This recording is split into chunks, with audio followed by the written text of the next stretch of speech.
সবাইকে নমস্কার। আজকে আমরা এখানে বিশেষ করে যারা আমার স্টুডেন্ট উপস্থিত আছেন, সবাই উত্তরাখণ্ড যখন আমাদের ন্যাশনাল মিট হয় তখন ওরা কম্পিটিশনে পার্টিসিপেট করে এবং ওরা সিলেকশন পেয়ে 28 ডিসেম্বর 28 ভাইজ্যাক বিশাখাপত্তনম যা ওয়ার্ল্ড যোগা চ্যাম্পিয়নশিপ হচ্ছে, organised by UISF universal yoga sports federation, যার মাধ্যমে আমাদের ত্রিপুরা থেকে 12 জন স্টুডেন্ট সিলেক্ট হয়েছে এবং ওরা ওয়ার্ল্ড যোগা চ্যাম্পিয়নশিপ খেলতে 28 তারিখ যাবে। এবং আগামী মঙ্গলবার আমরা ত্রিপুরা টিম নিয়ে রওনা দেব।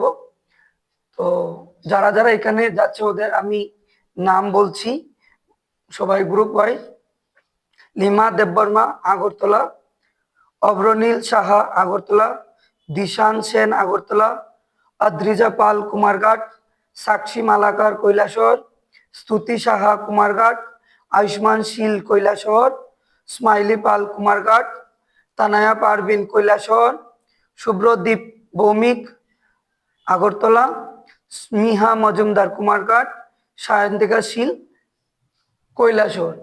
এবং তাদের সাথে আমি এবং আমাদের ত্রিপুরা ইউএসএফ কমিটির অন্যান্য সদস্যরা যাবে।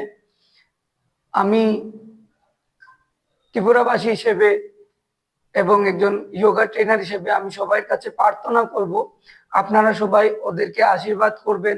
আমরা আগে আরো তিনবার গিয়েছি এবং আমরা ত্রিপুরার জন্য ভালো সাফল্য আনতে পেরেছি। তো আপনারা এবারও আপনাদের আশীর্বাদ আমাদের উপর রাখবেন, যাতে আমাদের বাচ্চারা ওইখানে ভালো প্রদর্শন করতে পারে এবং আমাদের ত্রিপুরার নাম, আমাদের কৈলাসহরের নাম যাতে ওরা আরো উজ্জ্বল করতে পারে। এই বলে আমি আমার বক্তব্য শেষ করলাম। সবাইকে নমস্কার।